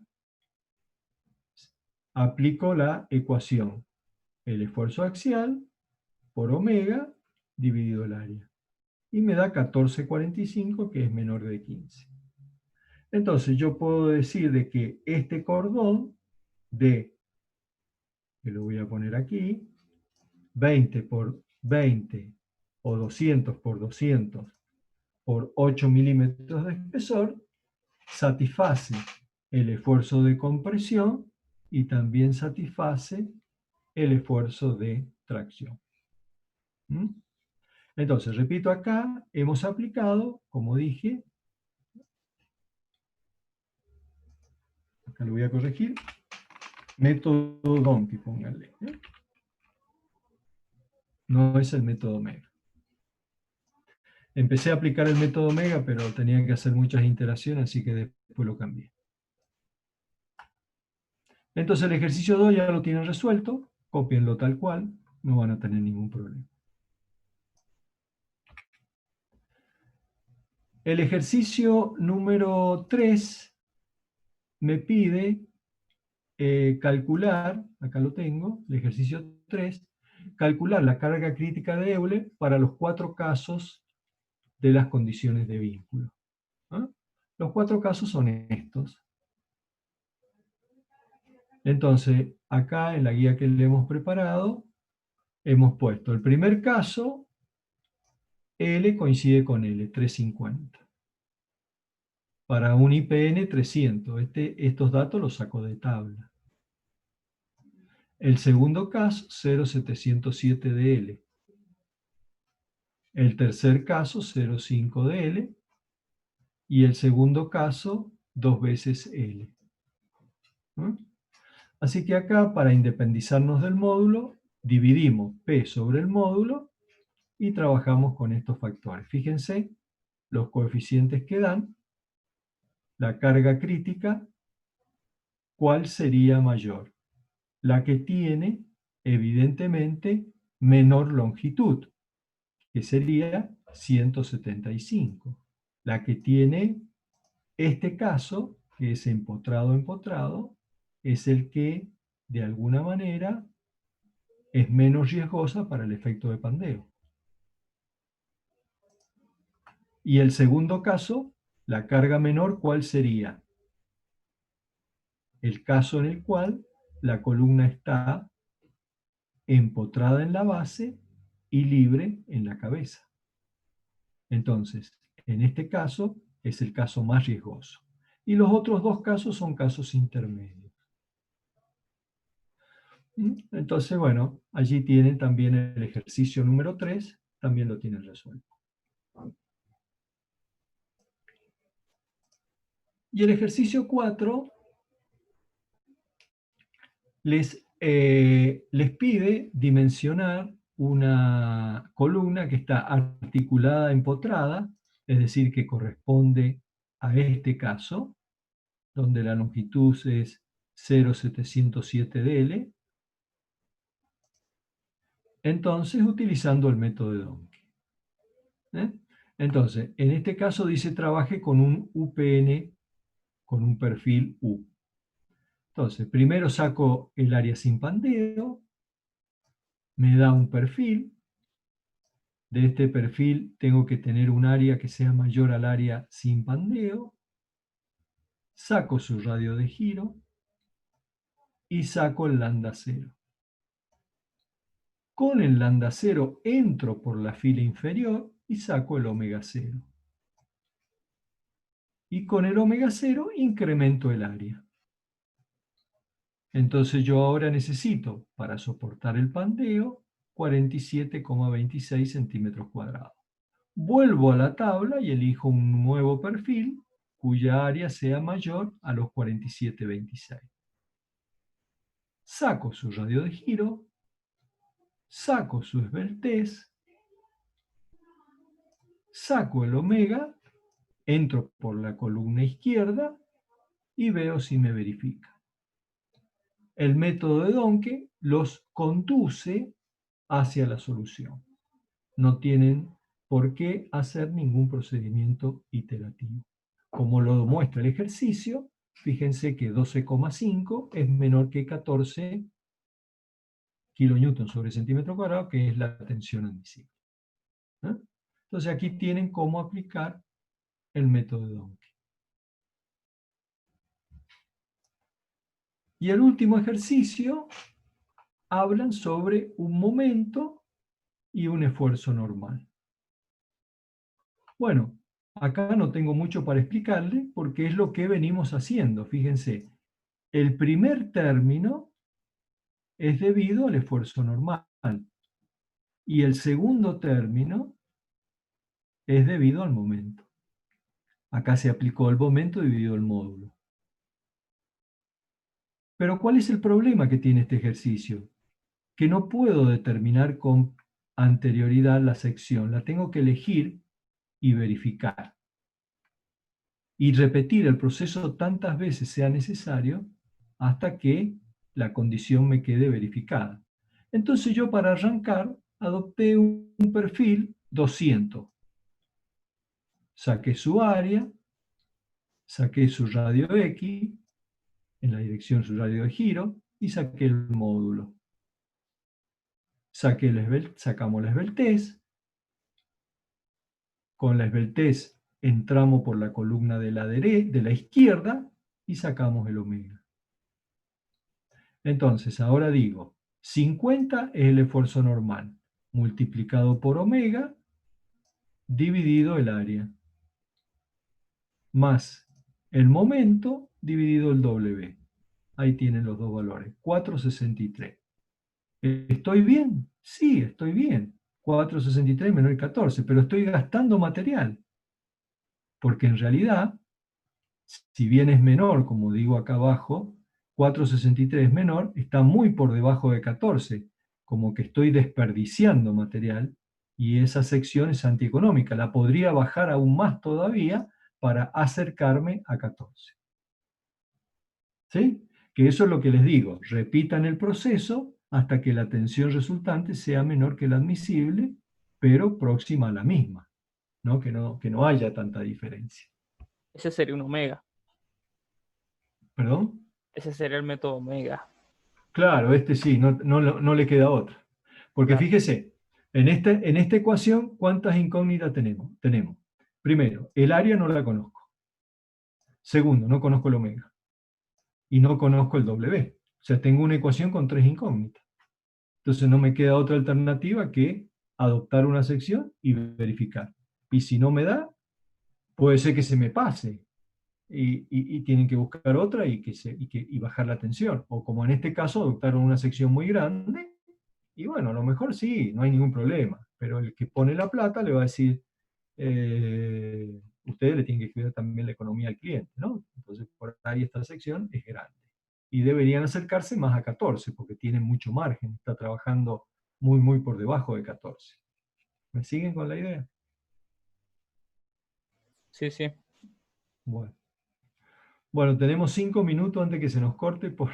Se nos hizo larga esta clase porque hicimos una introducción de media hora entre consultas y diálogo. Pido perdón. Pero bueno, véanlo, y la clase que viene, si nos tenemos que tomar, porque la clase que viene es más cortita, si nos tenemos que tomar una media horita para poder cerrar este tema, lo cerramos. Pero tienen todos los ejercicios resueltos. Hay un último ejercicio que es optativo, que véanlo si lo quieren hacer o no lo quieren hacer, pero bueno, yo siempre les aconsejo que lo hagan porque siempre practican mucho más. Pero ahí tienen todos los ejercicios resueltos. ¿Preguntas de esto antes que se nos desconecte? Profe, a mí me había quedado una duda con el caso del pandeo. Entonces, Sí. a mayores beltés que tenga, es probable que falle por Pandeo.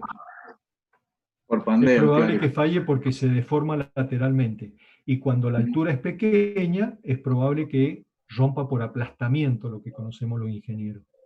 No, Claro, por compresión, entonces. Por compresión, exactamente. Bien. Exactamente, por compresión. Sí, es correcta su apreciación, ¿eh? Sí, claro. Es muy posible que cuando la pieza es muy cortita, la columna va a fallar por compresión. Y cuando la pieza es muy esbelta, va a fallar porque se deforma lateralmente. Profe, ahora, por compresión, ¿no se deformaría también lateralmente? O sea, digamos, cuando nosotros estudiábamos el tema, no me acuerdo si era la unidad 6 o algo así, que estudiábamos, digamos, cómo reaccionaban los materiales a la compresión, y que veíamos Sí. en un momento que la compresión misma va a causar un ensanchamiento en el ancho de la...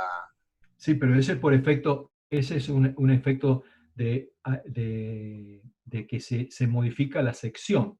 No, ¿sabe qué va a pasar? Que la sección se va a cortar, si es de compresión, o se va a alargar. Y en ese proceso de acortamiento es que la pieza colapsa. No se alcanza a deflectar, a hacer la deflexión lateral. Lo ¿Y qué otro pasaría? Digamos, que ¿se vimos, cortaría la viga o qué pasaría si... no, bueno, ¿vio la columna esa como la que vio? Esa que estaba toda aplastada, eso pasaría si fuera de hormigón. Y si fuera de acero, hay un pandeo localizado del acero que hace que colapsa y deje de tomar carga. Pero claro, eso sería por la pandeo, falla es digamos, en no la, por... bien. claro, la falla es en la sección. La falla es en la sección. El área de la sección no es suficiente para tomar esa carga. Son dos fallas distintas. Pero de todas maneras, repito, cuando usted saca la esbeltez se da cuenta, porque cuando usted mire la tablita de los omega, si las esbelteces son mayores de 20, hay problema de esbeltez. Cuando las esbelteces son menores de 20, el coeficiente omega es 1. ¿Me interpreta? Entonces, cuando las esbelteces son mayores de 20, ya ahí empieza a tener problema de inestabilidad. Cuando las esbelteces son menores de 20, no tiene problema de inestabilidad.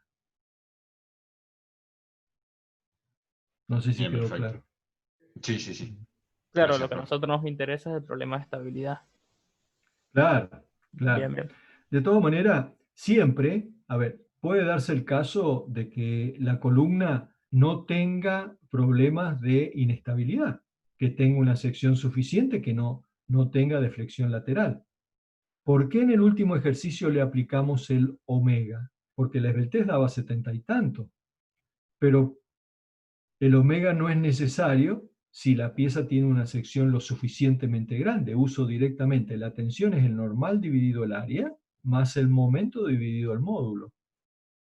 Ahora, si tengo problema de inestabilidad es el normal por el omega dividido el área más el momento dividido el módulo. No sé si quedó claro ese concepto. Porque cuando hicimos los dibujitos, nunca hablamos del omega, los dibujitos de la suma entre compresión y momento. El omega se lo pusimos porque había problema de esbeltez. ¿Quedó claro? Bien. Claro, es como que le damos ese efecto extra, por así decirlo. Claro, exactamente. Madúrenlo y en todo caso la clase que viene, que la va a dar Gustavo, le vamos a robar unos 15 minutitos por si ustedes quieren hacer algunas preguntas y yo extenderme un poco más en este tema que a lo mejor lo dimos un poquito apurado, atento a que nos perdimos media hora al inicio. No nos perdimos, lo ganamos en otras cosas, pero bueno, nos quedamos cortos para este tema.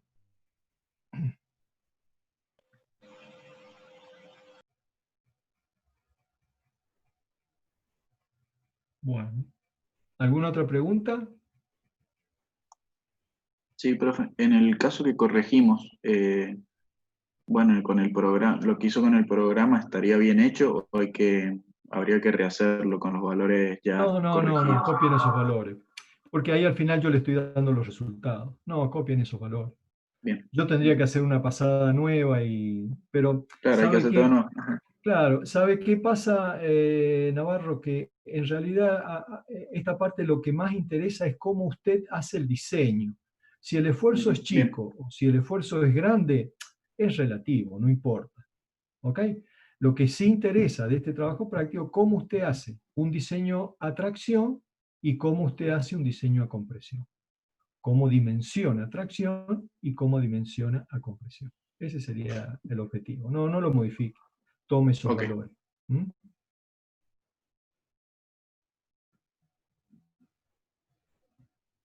Bueno, quedan menos de un minuto para que se corte. Nos vemos el próximo martes. ¿Mm?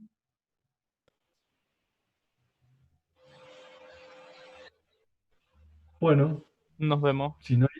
bueno, muchas gracias por la paciencia y por la compañía. Un saludo, gracias. Bueno, perfecto, Miguel, nos vemos entonces más tarde. Gustavo, te mando los que faltaron. Bueno, ahí mandame los que faltaron. Porque cuando yo lo bajé, no todos lo habían subido. Sí, eran 10, me mandaste 10. Sí, tengo que ver 8, ahora cuántos más hay, porque yo después empecé la clase. Sí, bueno, cuando los termines me los pasás y yo los termino de mirar. Ahí había un solo chico que parece que había armado mal el archivo y había repetido una hoja y le falta una hoja. En todo caso, no sé, Le mandamos un correíto. estamos conectando, le mandamos un correíto para que vea a ver qué le pasó, porque mandó repetida la hoja 1 y después mandó la última. Bueno, mandame y le pongo un mensajito en la página hasta que vos puedas entrar. Le ponemos un mensajito.